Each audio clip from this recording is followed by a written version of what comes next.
Assalamualaikum warahmatullahi wabarakatuh. Alhamdulillah alladzi la syarika lah.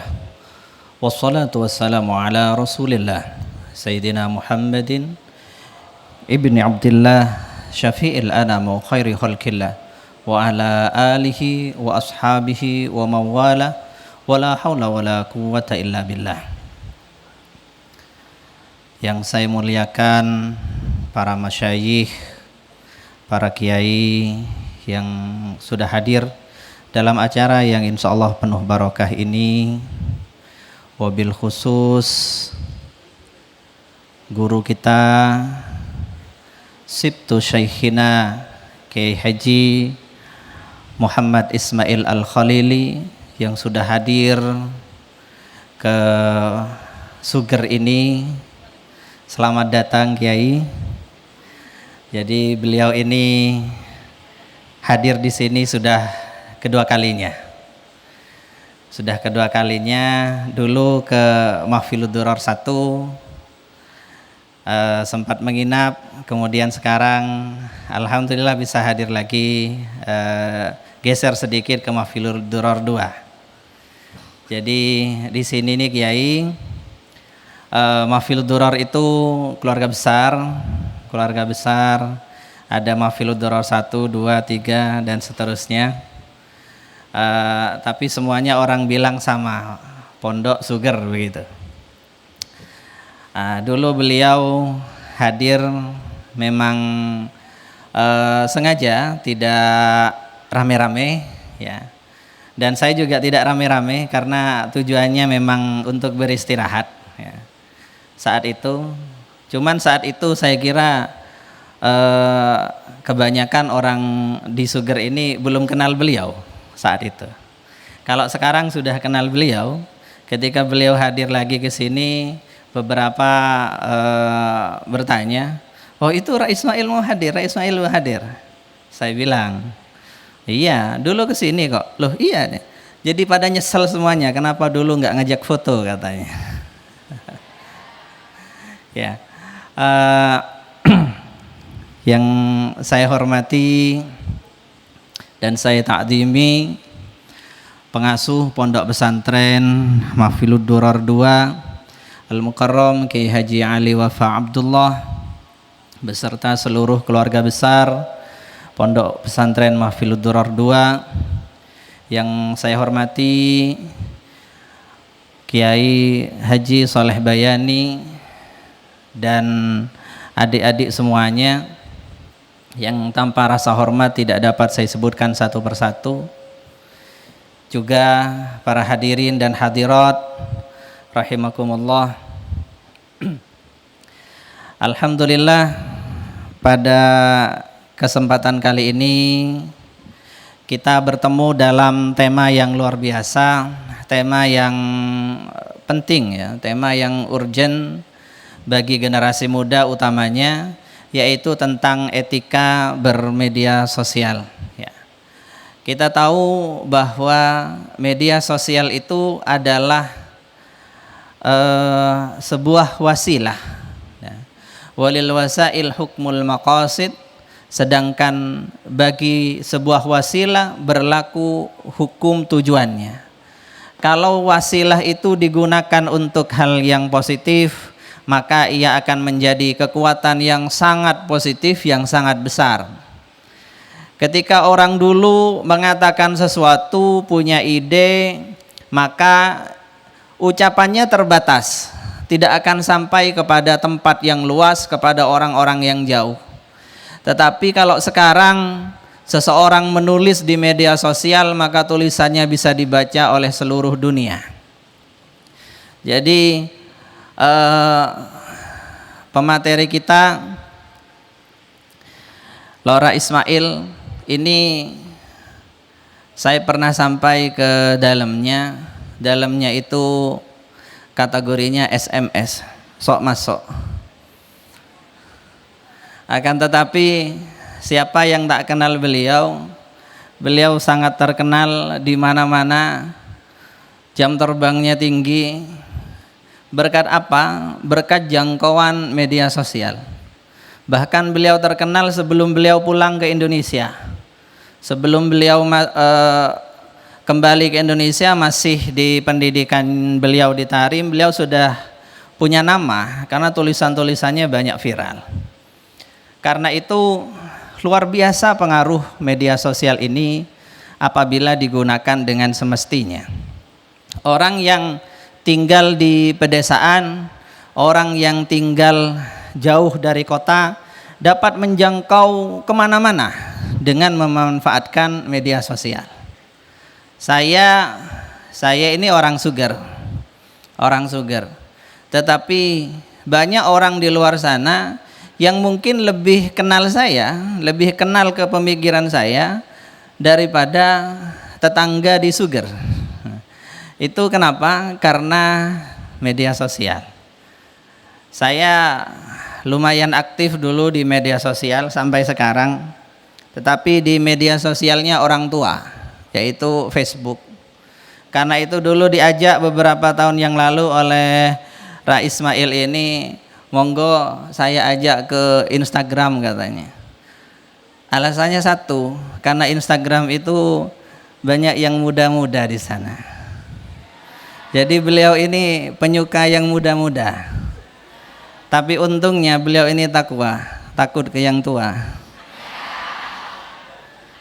Ya, akhirnya sekarang sudah tobat katanya, sudah di-uninstall Instagramnya. Ya, tapi nggak tahu itu kan sekarang, mungkin besok diinstal lagi.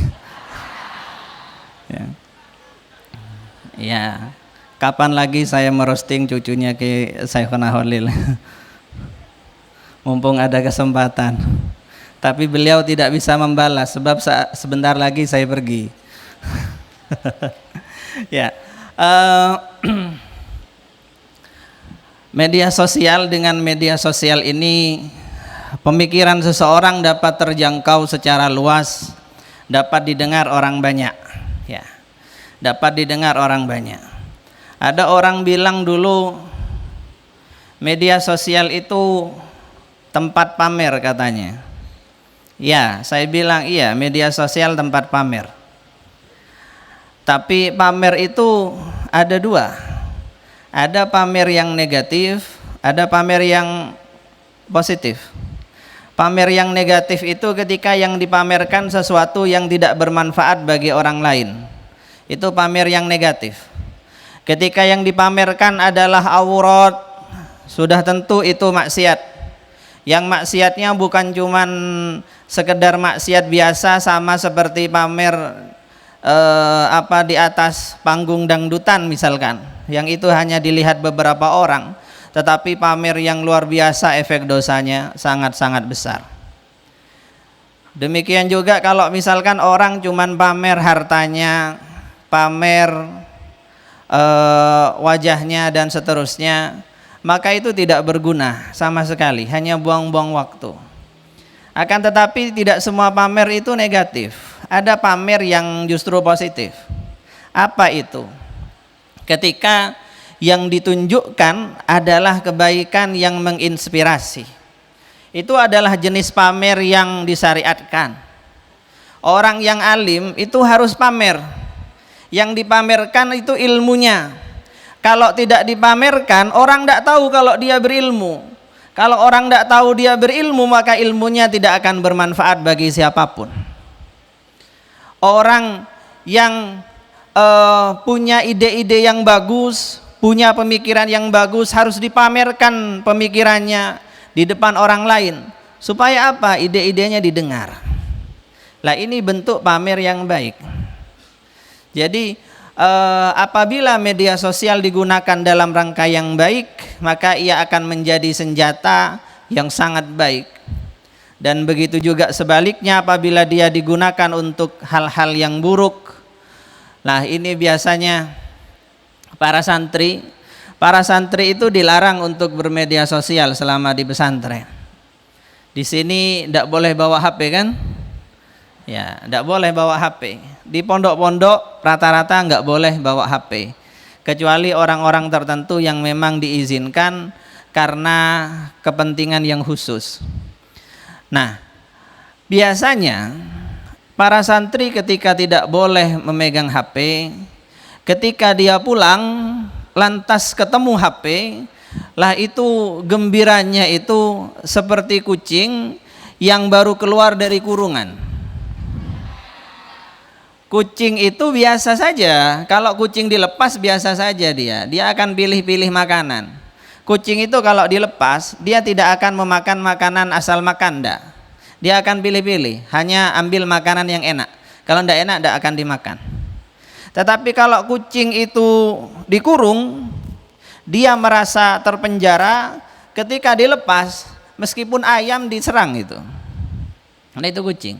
Nah santri kadangkala ada yang seperti kucing itu. Dia tidak boleh pegang HP, penasaran, ditahan. Ketika nyampe rumah ketemu, akhirnya dipakailah itu. Apalagi ketika boyong, ketemu, akhirnya dipakai sampai lupa segala-galanya. Dia malu tampil sebagai santri. Status-statusnya tidak seperti seorang santri. Gambar yang ditampakkan tidak seperti gambar seorang santri.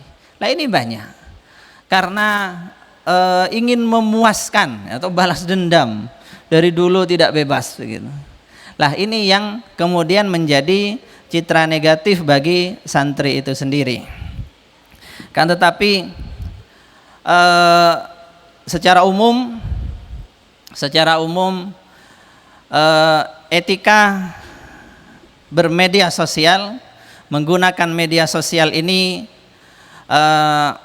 adalah bagaimana cara kita semuanya atau adik-adik santri khususnya menggunakan media sosial dengan bijak, dengan cara-cara yang diridhoi oleh Allah Subhanahu wa taala. Detailnya bagaimana? Detailnya nanti akan disampaikan oleh guru kita Kiai Haji Muhammad Ismail Al-Khalili. Saya hanya bertugas ngasih pengantar saja. Jadi beliau diantarkan. Ya, nanti beliau yang akan menyampaikan segala sesuatunya dengan insya Allah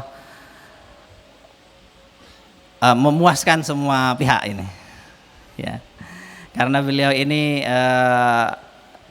ahli dalam berorasi, ahli juga dalam menyusun kata-kata yang memikat, terutama pada orang yang gampang terpikat. Ya, tapi sayang beliau sudah punya istri. Ya, jadi ya itu intinya. Baik, saya kira demikian dari saya. Semoga saja yang sedikit ini sedikit memberi gambaran ya tentang tema yang akan kita bahas pada malam hari ini. Kurang lebihnya mohon maaf sebesar-besarnya. Wallahul muwaffiq ila aqwamit thoriq. Wassalamualaikum warahmatullahi wabarakatuh.